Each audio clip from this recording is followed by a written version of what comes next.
Literally, how much money in the bank did you have in total? About 500 quid. When you get a good deal, the investors will come. I mean, from their point of view, it must be what? About 60% ROI, something like that. Is that a true story? It's a true story. Hey, I'm Mr. Leeds. I'm Ricci Mandal. And welcome to the Property Investors Podcast. On this week's show, how to buy your first property. Actually, out of interest, Rick, what was the first property that you actually bought? The first property that we bought, it was actually a buy, refurbish, refinance project.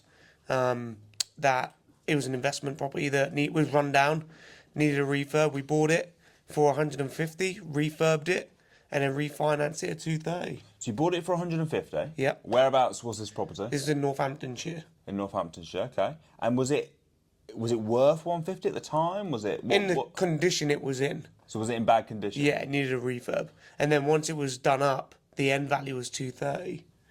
Okay. So if it was in bought good... it for 150. Yeah.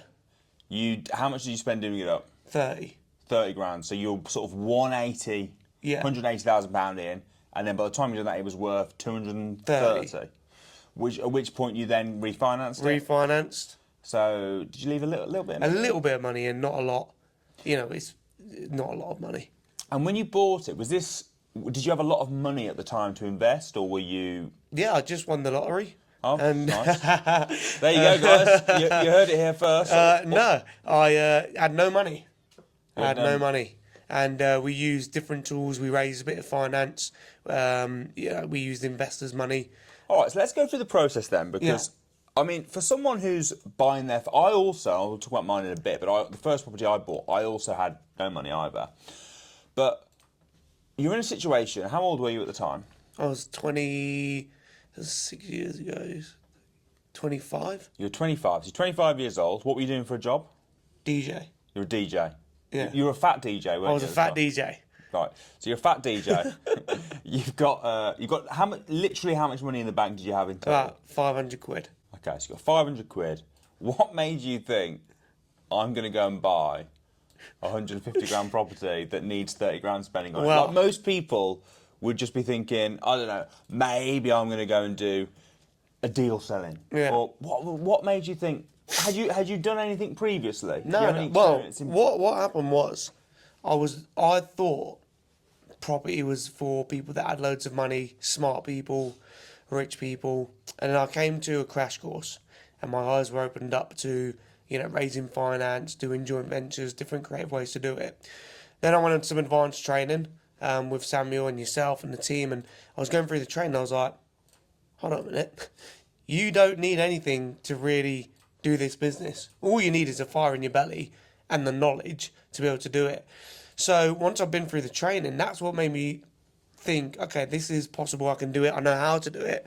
Another thing that helped was seeing other people do it before me. So I was watching Winners on a Wednesday where I'm seeing hundreds of people doing it without money, and I'm thinking, well, at some point, if it didn't work, there'll be a point where it was like, right, there's no more Winners on a Wednesday. There's only a handful of people that can do it. But when it's hundreds of people, it's like, this has to work. So it was a mixture of the belief, the knowledge, the support, the training that, gave me that belief to be able to go out there and do it. But before I'd done any of that, I didn't think it was possible. No. So how did you actually find the property? Like, where was it just on Rightmove? Was it from a deal seller? Like, how did that come about? No, it was on Rightmove. And You just went on Rightmove, went on Rightmove. saw a property that looked in disrepair. Yeah, I mean, there's different, things that we do using filtered words, keywords. So go on, explain. So on Rightmove, there's a keyword box that you can put in keywords. So, for example, if you type in modernisation into the keyword box, it will come up with all of the ones that have had the word modernisation in the description. So it will come up with all of the refurb properties, really. So keywords, ringing agents as well. I mean, this particular one was just on Rightmove under modernisation, but You just went on Rightmove, put in modernisation. This one popped up. Yeah. Northamptonshire, that's not a million miles away from where you live, is No. it? How far back? About half hour. Half an hour. Okay, so were you generally looking around the area that you live in? Yeah. All right. So you found the deal, and you thought, all right, that looks like a good deal, but dun dun dun, big problem. I have no money. Yeah. Right. So, what was the process then? Because it's kind of a chicken and egg situation, isn't it, with this? I hear a lot of people say, I've got this deal. And now they desperately need investors because they've put an offer on a deal and now they need investors. Or you have other people that go and try and find investors, but they haven't got a deal, right? So which kind of came first for you? Was it the deal or the investors, or how did that work? We were speaking to investors and building a list of investors that we could market to raise finance from whilst we were trying to find the deal. But what often happens is when you get a good deal, the investors will come. If you've got a good deal, I think it's easier to get investors once you've got a good deal. But it also helps having a good network around you. You know, if you're around people that are investors looking to invest in property deals, then it makes it easier then because you've already got a network of people to reach out to. So would you say then the order should be, if someone was starting from scratch, build your network, get people around you, not necessarily that are ready to invest. You don't even pitch on investing, but you've got people around you that you know are kind of interested in investing. Yeah. But so that when a deal does come, bang, you've got this big pool of people that you can approach. Yeah. Okay. Yeah. So where did you? I'm assuming you built it up within Samuel's Academy. Yeah. Yeah. It okay. was. So you had a big pool of people. You found the deal. Then what happened? Then we got the deal together, got all of the information, made sure it would work, and then it was quite clever actually because we got shown on the training how to do something called an if-would offer. So what that means is basically, rather than putting in a formal offer, because once you put in an offer, you've only got maybe 48 hours before they're really, on your case about it, or you'll probably lose the deal. So we put in an if-would offer, which is where we said, if we were to offer, 180 or 170, would the landlord accept? And if they say yes, then we'll say, all right, well, let's just crunch some more numbers and we'll get back to you, over the next day. And in that time, we'll then go out and speak to the investor, say, right, we've got this deal, this is the purchase price, because we know we can get it for that much. Then, when we've got the investor, then we'll put in the formal offer and we're all good to go without any delays in the first few days. So that's the way that we got it moving quick, was if we'd offered, when we knew what they would accept, then we found the investor, and then we put in the formal offer. So what was it on the market for? So it was listed for 160. So it was listed for 160. Yeah. And you knocked it down 10 grand. Yeah, to 150. Yeah. Okay. And why 150, or was that just what you thought you'd get away with? Well, no, because for 150, that was a number that we needed to get it for the deal to work and have a bit of margin in there. Okay. Yeah. And you think it's probably worth about that? Yeah. In its current state? Yeah. Okay, cool. So you've got the deal, you've negotiated it. Here's another question that a lot of people ask, especially when they're doing buy refurbish finances, especially when it's their first deal. You mentioned that it cost you 30 grand to do the property up. Yeah. How did you know that it was going to cost you 30 grand, or did you not? Was it? Well, it was my first one, so I guess my confidence wasn't as it was now, but I was fairly confident because on the training we got shown how much refurbs were. In fact, we got given a list of materials and stuff. This is how much new fire doors are. This is how much it is to rewire. This is how much it is for a boiler. We got contacts of people basically given to us of, distributors of different products and materials. So it made it easier then, because what I would have done before, I would have gone around and been like, oh my goodness, I don't know how much this is going to cost. Maybe got a builder to go around with me, trying to guess everything, researching it all. But I just went around. Basically, just methodically had a list of all the. Yeah, there's a checklist there, right? This is how much this is, this how much. Okay. And then over time it gets easier, of course, because you get more experience. But it helped having some sort of sheet with pricings of stuff on there. So, is there anything in particular that you look out for when you're looking at these sort of properties now? Like, could be a red flag that someone might miss that could be a very, very costly. For example, if there was structural problems. Someone might miss that. And then let's say that they thought they found a great deal, but there were structural problems, and suddenly it's not 30 grand, it's 70 grand. Yeah. And now you've lost money on Yeah. it's worse than just buying a property. Yeah, I think structural issues, subsidence. We always stand back and look at the house and make sure it's not lopsided. One of the big ones is rot.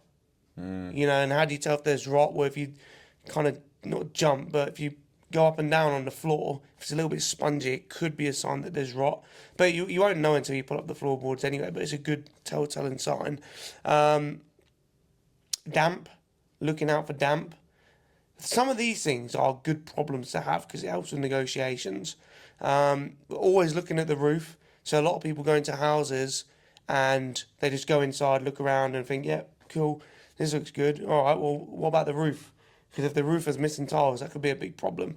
I guess one of the biggest ones is structural damage, structural issues. Another common one that we see, and by the way, all of this I didn't know before. It's only after the training where it's like, it's common sense now. It's the first things that we look at. But some people, there's a lot of properties on the market that need refurbs they're not non-standard construction.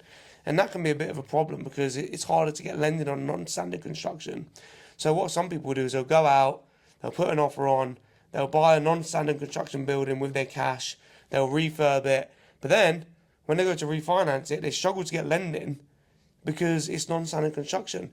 Then they'll try and sell it and no one will buy it because they can't get a mortgage because it's non-standard construction. So there are a few small things to look out for that you have to be aware of. Otherwise, you will end up losing money. Yeah, and don't be afraid to go over the top with your due diligence and checking Yeah. stuff out. I remember my grandparents telling me, I thought it was an interesting story, when they sold one of their houses years ago. And this isn't the sort of due diligence we do, but it shows the lengths that this buyer went to. So the buyer said to them, I'm very interested in your house, but for me it's very important it's quiet at night. Is it quiet at night? And they said, yeah, it's quiet at night. And he said, do you mind if I come round on Friday night and just sit in the lounge all evening just to see how quiet it is? And they were like, yeah, sure. So he came round and they all just sat in silence all evening. Is that a true story? It's a true story. And then at 12 o'clock at night he went, yeah, I'm satisfied, that's quiet enough. I'll put you... What the hell? Now, it sounds crazy, but don't you admire his due diligence? The work and effort, because obviously it's important to him that it's quite. Not really, no. No?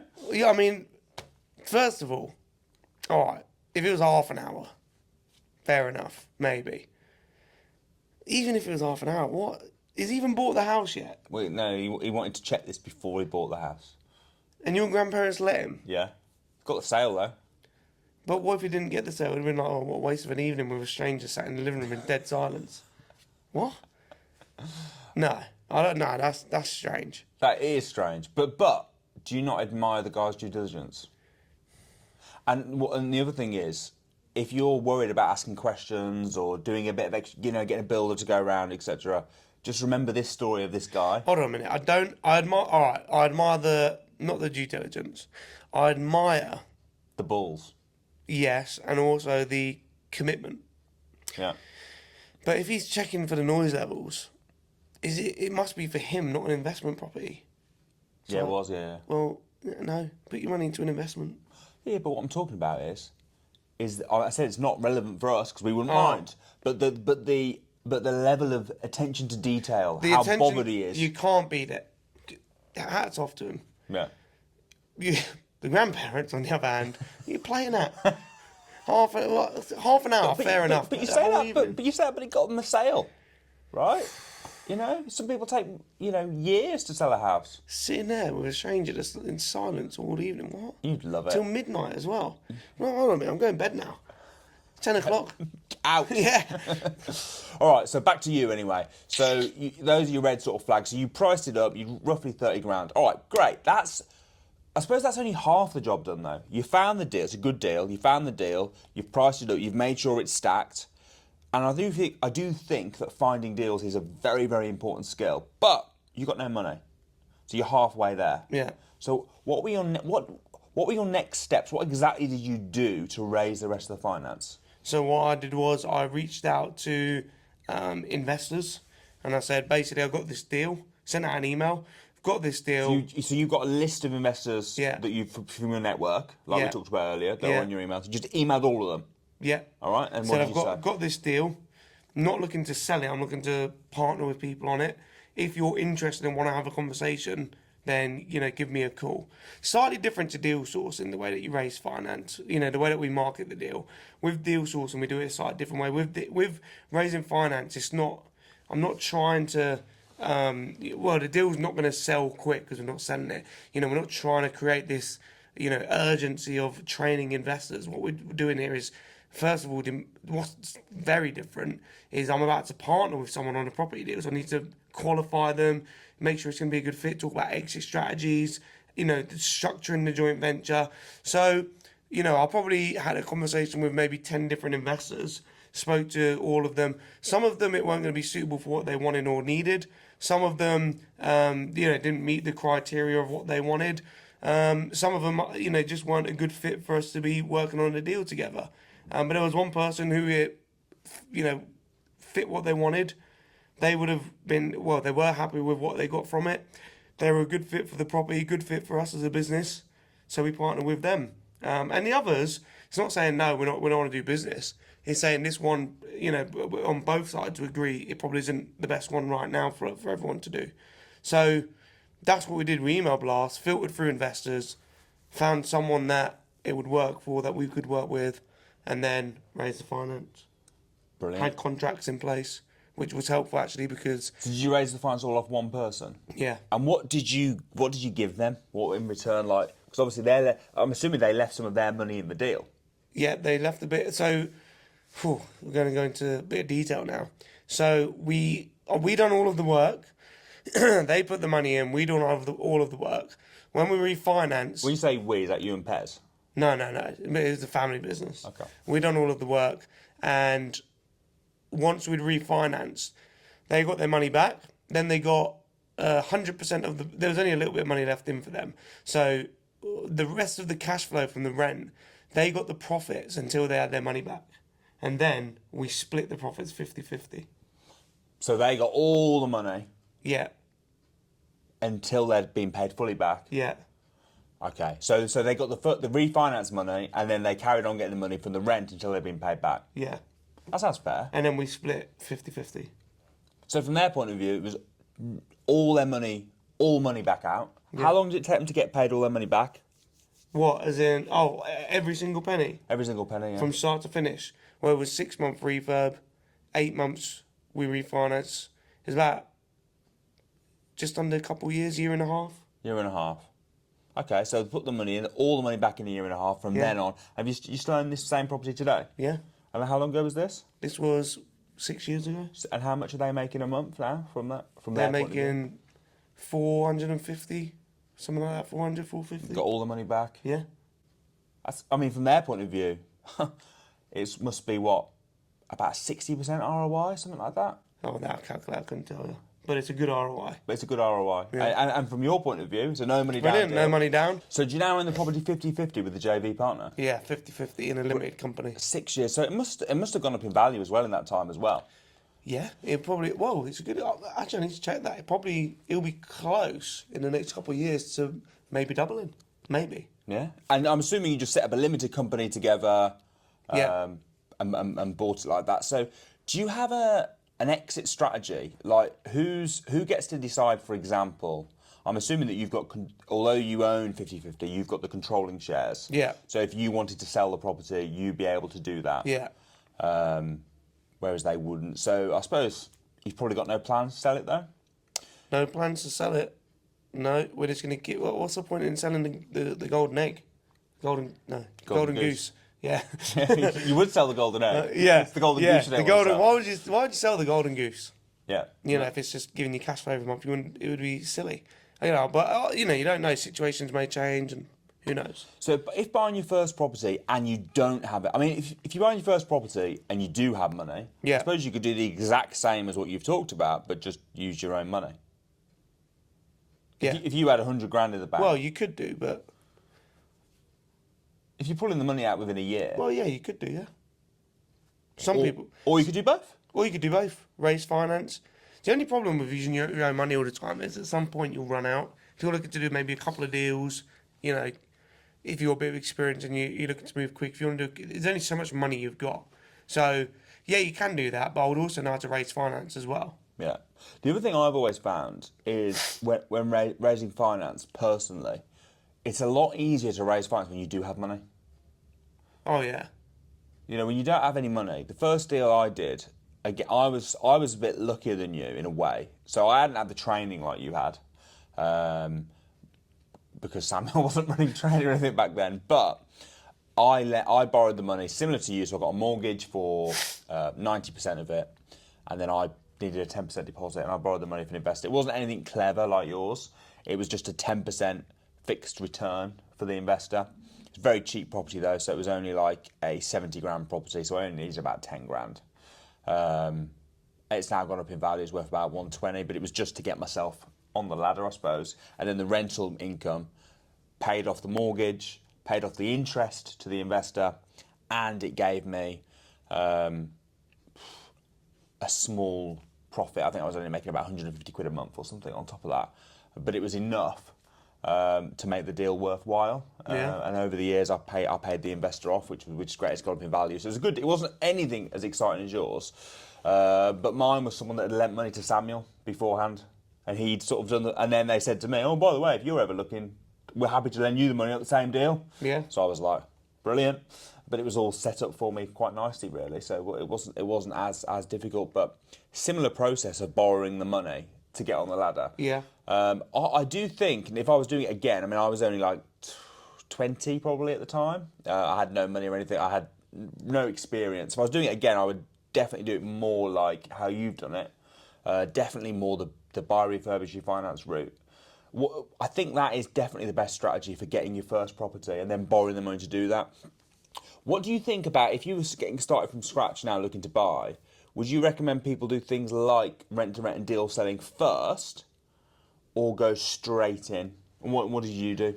Well, no, I went with deal sourcing and rent to rents and stuff first, but I was open to everything. Because you don't want to miss an opportunity. Yeah. You don't want to leave money on the table because you don't know the other strategies. So would you source deals similar to this before? Yeah. Okay. Which also makes it easier to raise the finance. It does a lot easier because then you're not starting from scratch. Yeah. You've got something, and it You've got gives you some the credibility. confidence in yourself as well. Yeah. Because you'll know that you're selling good deals. So then at that point it's like, well, why am I taking on some of these myself? Yeah. What do you think of these new mortgages? I know that they're very hard to get, but these new mortgages that are like 99% mortgages that have just come out, do you think that is an absolute... Because I've heard people criticising them for the interest rates and also the fact that you've got to have brilliant credit. So they're not available to everyone, but do you think... I think they're fantastic. What do you think? 99% mortgage. Would you buy... It's obviously you're very leveraged. Yeah, you're highly leveraged. But you're no more leveraged than we were with our deals, where we were 100%, Yeah, true. That is leveraged. true. That is true. I haven't looked or researched into it enough yet to be able to give you a definitive answer. But on the basis of things, you think they sound good? I think they sound good. So what would be your top tips if someone was looking to get into property, maybe doesn't have the money or has got not enough money, 10 grand or something saved, which is probably the position most people are in? Would you say just go for it? Well, no, I wouldn't say just go for it. That would be silly. So what would your advice be? I would say, firstly, get trained, get educated. If you want to be a pilot, you go to flying school. If you want to be an electrician, you learn how to be an electrician first. At electrician school. At electrician school. So get trained, get educated and know what you're doing. Second thing is get around people that are looking to invest, that are in the property industry, in the property world. So you surround yourself, you're in that environment. And thirdly, once you've got the knowledge and you're around that, environment and you've got support with you, then take action. Yeah. And am I right in thinking that coming up very soon, you are running, along with Samuel, a virtual crash course that people can attend from home? Yeah. And tell me a bit about that. The virtual crash course is, what happened was Samuel and myself, our whole team were getting bombarded with messages with people saying, I'd love to come to a crash course. Can you live stream it? Can you live stream it? And in the end, Samuel was just like, do you know what? We're going to live stream it. So we do it from the comfort of your own home, and we go through these strategies We go through buy, refurbish, finance, we go through rent to rent, we go through service accommodation, deal sourcing. And the good thing is you can do it from wherever you are in the world. Doesn't matter where you are. It's all virtual. It's a day with us. The date for the next one, if you head to our website, because the date off my head, I don't... I'll put a link for the day. Yeah. I'll put a link below. Yeah, off my head, I don't know. It's, I think we've got a few in the pipeline, which are on the website. So click the link. There's a few dates you can choose from. So yeah, that's what I try to get booked on. I mean, that's £1. So it's £1. That's for a whole day. Yeah. With you and Samuel teaching these strategies. Yeah. In detail, how to get started, everything you need to know to get started. Yeah. Sounds awesome, man. All right, well, guys, thank you very much for watching. I'm Russell Leeds. I'm Ricky Mandal. And we'll see you next week.